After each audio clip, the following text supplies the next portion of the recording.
Good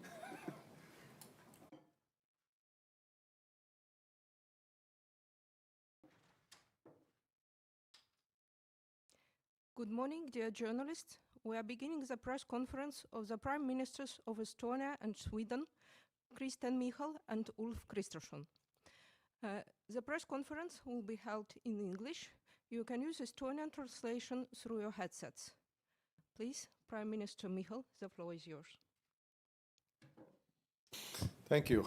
Dear Ulf, welcome back to Tallinn. You have been here and it's always very nice to see you. Our countries are very close friends and partners, and today is a special day to celebrate that. November 6th is the Memorial Day of King Gustav Adolf, the founder of University of Tartu, and Gustav Adolf Gymnasium, which you will visit later today. Sweden has stood by Estonia during several crucial moments of our history. You were the first to appoint an ambassador in 1991, just 2 days after recognizing our restored independence, and that trust has deepened over time. Today, we are very close partners in the EU and NATO, and we work hard for the security and well-being in our region. And we always feel your support when it matters the most, including on September 19th, when Russian fighter jets violated our airspace. Let me make 3 brief points. First, our bilateral cooperation is excellent and growing. Estonian focus is clear, security and growth. And Sweden is very central to both. You are among our top trading and investment partners. When your economy grows, Estonia feels it too. We see real potential in defense industrial cooperation. Estonia's defense sector is our fastest growing sector. I'm glad that Swedish companies see the opportunities. We offer a strong base for the high-tech manufacturing, cybersecurity and emerging defense technologies from our drones to sensors. And also we are keen to expand work on AI and digital innovation. Another good example of practical cooperation is the Tartu prison rental agreement. Talks have been very constructive and we hope ratification will move ahead smoothly. At home, we are reducing bureaucracy and boosting growth. And we share Sweden's view that Europe must do the same. A stronger single market, fewer rules and more results. A competitive and secure Europe benefits us all. Second, on Nordic-Baltic cooperation. Next year, Estonia will chair the Nordic-Baltic Group, and I look forward to welcoming you to Tallinn next June for the Nordic-Baltic Prime Ministers meeting. We do our best to continue the excellent work Sweden did in 2024. Our cooperation has reached a new level. It's more effective than ever. Together, the Nordic-Baltic region is a major force, the world's 10th largest economy, home to 33 million people, united by shared values, innovation and digital leadership. And we face the same security challenges, and we act together. As top supporters of Ukraine, we have also an influence. Ukraine counts on us, and we use this influence very wisely. And third, Ukraine and regional security. Estonia and Sweden share the view that Russia is a threat to peace and security in our region. We continue to support Ukraine politically, militarily, and financially. Estonia keeps its commitment to allocate 0.25% of GDP annually military aid to Ukraine. This year it has been 0.3%. Sweden's decision to allow Ukraine to acquire Gripen jets is a real game changer. But lasting change comes from the pressure. Sanctions work, so we must move quickly with the 20th package. Let's keep targeting Russian fossil exports and the shadow fleet. This is a danger to both our security and our environment. And I am glad we have real progress on using frozen Russian assets. Ukraine needs these funds now, and our message is also clear. The aggressor must pay. Russia cannot get its money back before it has compensated all the damage. Together, we'll help Ukraine to achieving just and lasting peace on its own terms. Once again, thank you for your excellent cooperation and keeping our region strong, free, and smart. Thank you, Ulf. Prime Minister, thank you so much, dear Kristen. It's really great to be here again. Should I press a button? No, it's No, I think Okay, so sorry. For the red lamp is kind of either the red lamp is a good sign or it's a bad sign. It's a good sign. We are still debating. We have this conference. That's great. Once again, great to be here again. Thank you so much for those remarks, and I really share your view. We are perhaps closer to each other than ever before, honestly, even taking into account our proud common history being celebrated this specific day. And being allies, friends, and neighbors is a good combination, really. For Sweden, Estonia is a key partner in defending all our core values in our part of the world: freedom, democracy, and not least in the light of the Russian full-scale invasion of Ukraine. But we also enjoy, as you mentioned, close economic relations. The businesses in our both countries, they thrive in cooperation and in competition, not least in the digital arena. Just to mention a few facts and figures, Sweden is one of the largest investors in Estonia, actually. Swedish companies employing around 17,000 employees here in your country. And to further increase trade and investments between Sweden and Estonia, we will very soon reinforce our own embassy here in Tallinn to be able to do even more on that, in that regards. Europe's current focus is set on two things, obviously: security and competitiveness. And they very much go hand in hand. In the long run, as we normally state jointly in the European Council, competitiveness is a necessary foundation for everything else. If we want to preserve our welfare model in Europe, if we want to preserve our security, we want to preserve our support for Ukraine, competitiveness is the core of everything else we are doing. It's not an add-on. On security, Estonia and Sweden are role models, both when it comes to investing in our own defenses. You are ahead of us for unhappy reasons, but very still so.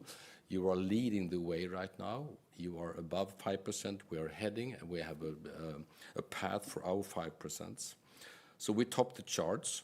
We are not naive at all about Russia, nor about its intentions, and we stand firmly and fully in solidarity with our friends. That is also why Sweden stands very ready to contribute to Eastern Century, very important for us.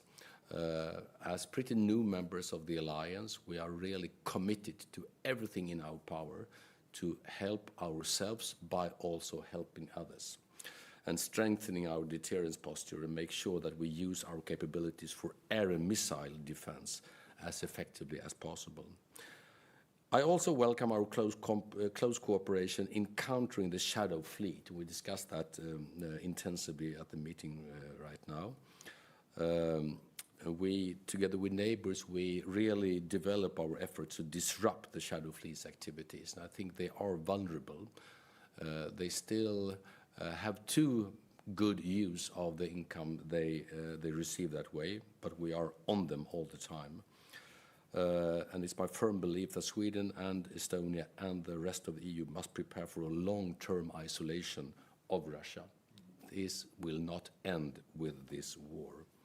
On competitiveness, Estonia and Sweden, we all also lead the way for Europe. We stress the importance of it, as I said, not least in the age of AI. I think we are two countries very, very well situated and well prepared for that technology. I think we have lessons to share on competitiveness as well, not least in the field of investments, of a well-functioning capital market. We see a lot of Swedish companies being listed right now, and I think we have a few lessons to learn also other parts of Europe in that sense. Companies like Spotify, Klarna, Lovable are a few of them. And finally, we really look forward to Estonia's presidency of the NB8 cooperation. Honestly, most people didn't know about the NB8 as quite recently, but now our colleagues in the European Union definitely know about our cooperation. I think they mostly appreciate it, and they realize that when we cooperate, we have another weight also in the European cooperation. So we look forward to doing that, and we look forward to increase our joint efforts to be a political and economic force to really be reckoned with. So thank you so much for having me here. Thanks. Thank you. And now we have a time for a couple of quick questions regarding the topics of today's meeting. Please use the microphone, introduce yourself, and indicate whom your question is addressed to. And Karolina Vasli, Delfi, first question, please. Yes, I'm from Delfi, Estonia. Thank you. I want to talk about the plan to bring Swedish prisoners to Estonia, Tartu to be precise. We have a lot of backlash in Estonia with this issue because people are worried that dangerous criminals are brought to Estonia. What are their background? So I want to, it shakes up the community, so I want to ask the Swedish Prime Minister, what are steps to secure us that it's all safe, the background check and so on? And also for both ministers, it is said that up to 600 Swedish prisoners will be housed in Tartu prison. In the future, could it be a bigger number? Next agreement? Thank you. Thank you very much. And just first to state the obvious, we do not intervene in any way in domestic Estonian decision-making, of course, in the same way that we make our own decisions in Sweden, Estonia make its own. And if we are in a position where we can help each other, I think the basic intention from our both, or our instincts really are to help each other. And I think the background is well known. We are expanding the capacities in Sweden rapidly because of well-known reasons. And there is an agreement that I think answers these questions in a very good way. The prisoners that are supposed to be in these prisons are not the worst ones, so to speak, are not those who are really extremely dangerous. Then we really keep an eye on ourselves. But at the same time, these prisoners are not supposed to be downtown. These prisoners are supposed to be locked in, nothing else than that. And the agreement has its figures, and we don't have any other plans. So we are very transparent. We think this is a truly good cooperation. It just kind of underlines the very broad closeness we have in very many kind of security-related issues between our two countries. But we fully respect all the decision-making on the Estonian side. Yeah, Ulf said pretty much the essence of that our cooperation with Sweden has been excellent, to be honest. And I'm not just saying that because Ulf is here, because we are security partners. And security means a lot also when your partners have an issue, for example, with prisoners and you have an empty prison. That means that we share security to each other. So for us and for our government, we are also saying that this is also like a security partnership. And this kind of agreement is being discussed in the parliament, which is also in Estonia quite open procedure. I can understand all the questions and all the questions are answered. And as Ulf said, that there's a very thorough screening process of the prisoners coming here, also by security services, which usually do the job well. Also, there are all the questions answered, and that this kind of keeping the prison alive and working will also increase the security and capability in Tartu area, because people will have jobs in prison, and that will increase our capability also in domestic security. So these questions have been asked, answered for 10 times, but it will be asked and answered for 100 times more if needed. Thank you. And if I may just add on to that, I know that the Swedish Minister for Justice, he is planning to once again come to Estonia to make a visit again, to also to be able, of course, to answer any remaining questions. One last question from Estonian Broadcasting.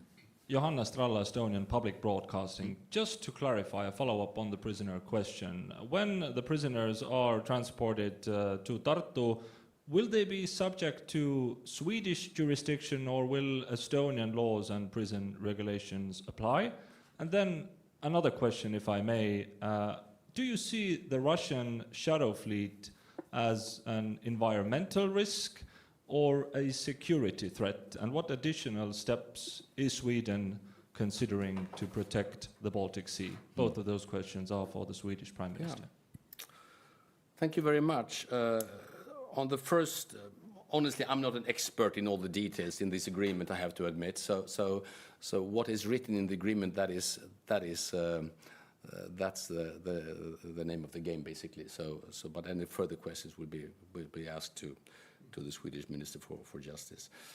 In terms of the Baltic Sea, in general terms, I would say that the Baltic Sea has never been more challenged than it is today. On the other hand, it has never been more protected than it is today, and never in a more joint way than it is today. We cooperate in the air, we cooperate on the surface, we definitely act under the surface as well. So I would say that we have never been more in control of the Baltic Sea, and that annoys the Russians, obviously.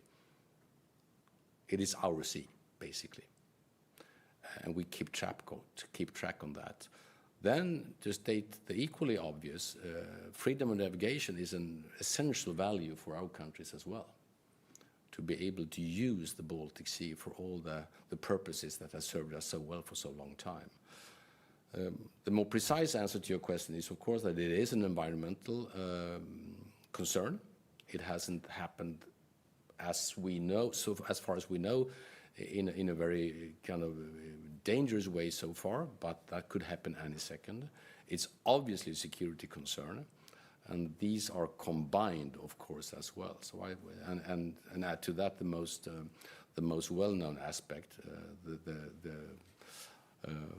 the Shadow Fleet's ability to fund the Russian warfare. So there are many similar reasons or additional reasons to act very, very decisively. And I think the increasing listing of vessels in the Shadow Fleet is the right way forward.